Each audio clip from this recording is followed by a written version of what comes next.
নমস্কার বন্ধুরা, village food with মিনুতে তোমাদের সকলকে স্বাগত জানাই। আশা করছি তোমরা সকলেই খুব ভালো আছো।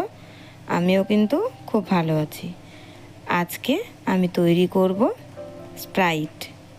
এখন যেহেতু গরম পড়েছে, আর এই গরমে কিন্তু আমরা সব সময় দোকান থেকে স্প্রাইট কিনে খেতে পারি না, তাই বাড়িতে কিভাবে স্প্রাইট তৈরি করা যায় সেটাই আজকে আমি তোমাদের সাথে শেয়ার করব। প্রথমেই দেখো, এখানে আমি দুটো লেবুকে খোসাগুলোকে উপর থেকে কেটে নিয়েছি। এই খোসাগুলোকে কিন্তু ভালো করে ধুয়ে রেখেছিলাম। এবার আমি এখানে দিয়ে দিচ্ছি 3 চামচ পরিমাণ চিনি আর সামান্য পরিমাণ একটু লবণ। এবার চিনি আর লবণটা দিয়ে খুব ভালোভাবে হাত দিয়ে চেপে চেপে আমি খোসাগুলোকে একটু চটকে নেব।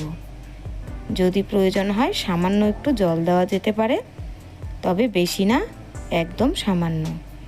এভাবে খুব ভালোভাবে চেপে চেপে কিন্তু আমি এই খোসা থেকে খোসার যে রসটা সেটা বের করে নেব। এই গরম আসলেই মনে হয় যেন যে ঠান্ডা ঠান্ডা কিছু একটা খাই, সেটা শরবত হোক বা দোকান থেকে যে কোনো কিছু কিনেই হোক। আর সেটা বাড়িতে বানালে কিন্তু খেতে দারুণ লাগে, যখন তখনই তৈরি করে খাওয়া যায়।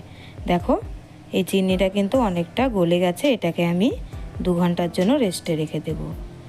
তারপর দেখো, এখানে আমি লেবুগুলোকেও ভালোভাবে কেটে ধুয়ে নিয়েছি। এবার এই লেবুগুলো থেকে আমি রস বের করে নেব। তোমরা চাইলে যে কোনো লেবুই কিন্তু এখানে ব্যবহার করতে পারো। পাতি লেবু হলে সেটা ভালো হয়, তাছাড়া যদি না থাকে তাহলে যে কোনো লেবুই কিন্তু দিতে পারো। এবার খুব ভালোভাবে আমি চেপে চেপে রসগুলো বের করে নেব। এখানে আমি দুটো লেবুকেই নিয়েছি। যেই দুটোর খোসা আমি নিয়েছিলাম সেই দুটো লেবুই আমি এখানে ভালোভাবে রস বের করে নেব। তারপর একটা ছাঁকনির সাহায্যে রসটা কিন্তু ছেঁকে নিতে হবে, না হলে এই রসের মধ্যে লেবুর দানাগুলো থেকে যেতে পারে। তাই জন্য ছাঁকনির সাহায্যে খুব ভালোভাবে একটু ছেঁকে নিলে স্প্রাইটটা কিন্তু একদম পরিষ্কার হবে। দেখো, রসটা আমি ভালোভাবে ছেঁকে নিচ্ছি। এই রসটা আমার কিন্তু অনেকটাই হয়েছে, মোটামুটি 2 চামচ মতো। এটা দিয়ে আমার 1 গ্লাস স্প্রাইট হয়েই যাবে। তারপর একটা নিয়ে নিচ্ছি এখানে কাচের গ্লাস। কাচের গ্লাসে যে কোনো ঠান্ডা শরবতই কিন্তু খেতেও খুব ভালো লাগে আর দেখতেও সুন্দর লাগে। এখানে আমি সামান্য পরিমাণ একটু সোডা দিয়ে দিচ্ছি, আর দিয়ে দিচ্ছি মিডিয়াম জল, মানে হাফ গ্লাস জল এখানে আমি দিচ্ছি। পরে কিন্তু আরও জল এখানে আমি ব্যবহার করব। আর দিয়ে দিচ্ছি পরিমাণ মতো একটু লবণ। এবার আমি দিয়ে দেব 2 চামচ পরিমাণ যেই লেবুর খোসার রসটা আমি রেখেছিলাম, সেই খোসার রসটা কিন্তু আমি এখানে দিচ্ছি। অনেকটাই রস হয়েছে, চিনিটা গলে আর খোসার রসটা থেকে অনেকটাই রস বেরিয়েছে। এবার আমি 2 চামচ মতো লেবুর রস এখানে দিয়ে দিচ্ছি। একদম ভর্তি ভর্তি না, হাফ চামচ করে দুবার আমি এখানে লেবুর রস দিয়ে দিচ্ছি।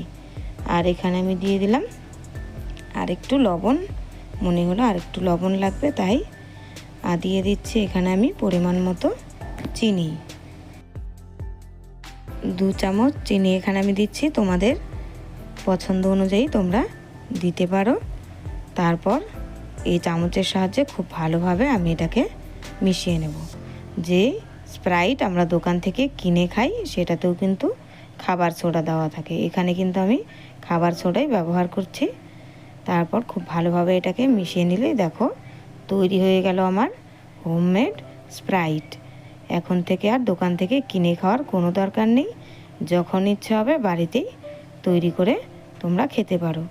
আজকের এই স্প্রাইটের রেসিপিটি তোমাদের যদি ভালো লাগে তাহলে অবশ্যই চ্যানেলটি সাবস্ক্রাইব করে রেখো, আরও ভালো ভালো এরকমের রেসিপি দেখার জন্য। আর অবশ্যই কমেন্টে জানিও স্প্রাইটটা কেমন হয়েছে।